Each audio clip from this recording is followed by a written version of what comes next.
உலகத்துக்கே ஒரு புரட்சி தலைவர், உலகத்துக்கே ஒரு புரட்சி தலைவி அம்மா, உலகத்துக்கே ஒரு பேரறிஞர் அண்ணா தான்.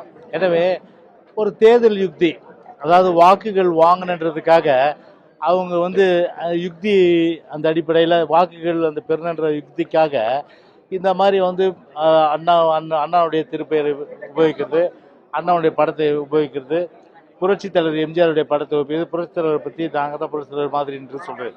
பட் அதெல்லாம் எப்படி சொன்னாலும் சரி, புரட்சி தலைவர் எம்ஜிஆர் ஆரம்பித்த இயக்கம், அதே போல் அனைத்து இந்திய அண்ணா திராவிட முன்னேற்ற கழகம், அவர் தான் முழுமையான அளவுக்கு சொந்தக்காரர். ஒரு காலம் வேற எங்கேயுமே அந்த வாக்குகள் போகாது. எங்களுடைய பேரறிஞர் அண்ணா, அவருடைய பேர் சொல்லாமல் அரசியல் யாரும் நடத்த முடியாது. ஏன்னா அவருடைய பெயர்களை சொல்வது என்பது, ஏன்னா வேற யாரும் தலைவர் அந்த அளவுக்கு நீங்கள் ஏற்றுக்கல. அது எங்கள் தலைவர் ஏற்றுக்கணுன்றது எங்களுக்கு மகிழ்ச்சி. ஆனால் அது உங்களுக்கு வாக்குகளாக வரனா கண்டிப்பாக வாக்குகளாக வராது.